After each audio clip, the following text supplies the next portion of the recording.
Magical boat golden fish tree. समंदर के बीचों बीच एक सुनसान टापू था। उस टापू पर हर तरफ बड़े बड़े विशाल कंकाल पड़े थे और वहां कोई भी जीव नहीं रहता था। एक दिन उस टापू पर समंदर के अंदर से एक दानव बाहर आता है।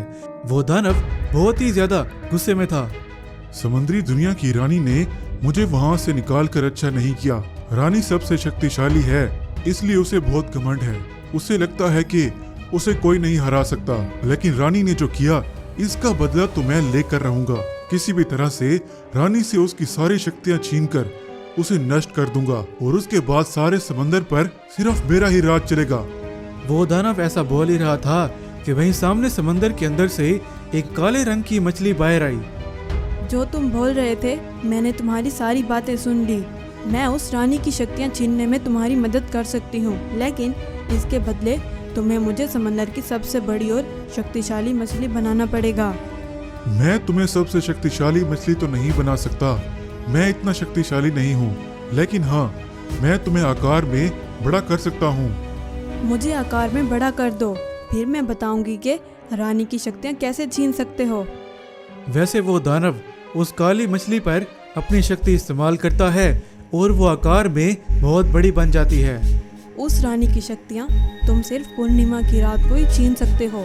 उस दिन रानी बहुत कमज़ोर होती है और वो अपनी शक्तियाँ इस्तेमाल नहीं कर सकती, लेकिन उससे पहले तुम्हें 100 इंसानों की बलि देकर एक शक्तिशाली मणि बनानी पड़ेगी। उससे तुम रानी की सारी शक्तियाँ छीन सकते हो। वहीं वो दानव इंसानों को पकड़ने के लिए एक योजना सोचता है। ये इंसान बहुत लालची होते हैं, इन्हें पकड़ना ज्यादा मुश्किल नहीं होगा। बस थोड़ा सा लालच देना पड़ेगा और वो खुद ब खुद मेरे पास खींचे चले आएंगे। वहीं वो दानव योजना सोचकर एक जादुई नाव प्रकट करता है। उस पर एक सोने की मछलियों वाला पेड़ लगा हुआ था। वो दानव उस नाव को पास के गांव की तरफ भेज देता है। वहां से कुछ ही दूर मछुआरा नगर नाम का एक गांव था। वहां के ज्यादातर लोग मछलियां पकड़कर अपनी जिंदगी गुजारा करते थे। वहीं उसी गांव में रंगेश नाम का एक मछुआरा भी रहता था। वो बहुत लालची था। उसे लगता था कि अगर वो सबसे पहले मछलियां पकड़ने जाएगा तो उसे ज्यादा और बड़ी बड़ी मछलियां मिलेंगी। ऐसे रंगेश सुबह सुबह सबसे पहले जाता और बहुत बड़ी बड़ी मछलियां पकड़कर आता।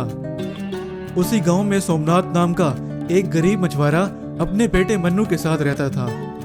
एक दिन सोमनाथ बहुत दुखी खड़ा था। पिताजी, आप मुझे बहुत दुखी लग रहे हो, मुझे बताएं क्या बात है।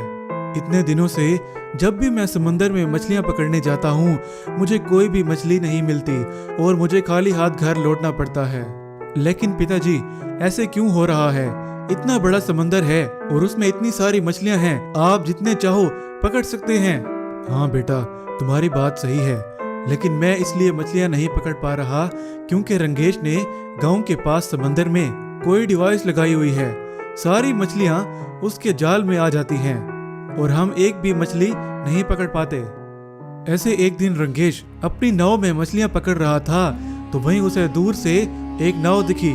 उस पर एक पेड़ था और बहुत सारी सोने के रंग की मछलियां लगी हुई थीं। अरे वाह, आज तो मेरी किस्मत खुल गई। ये सोने की मछलियां कितनी सुंदर लग रही हैं। इन्हें बेचकर बहुत पैसे मिलेंगे। जल्दी से जाता हूँ और इस पेड़ से बहुत सारी सोने की मछलियां तोड़ कर लाता हूँ। रंगेश अपनी नाव पर उस पेड़ तक पहुंचकर और जैसे ही वो पेड़ से मछली तोड़ने लगा, बस वो वहां से गायब हो गया।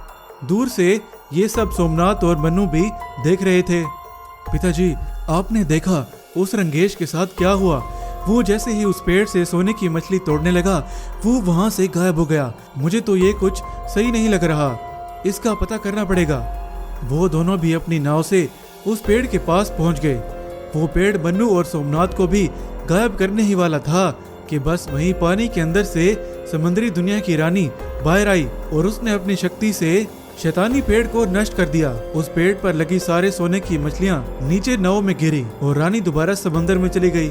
सोमनाथ और मन्नू उस सोने की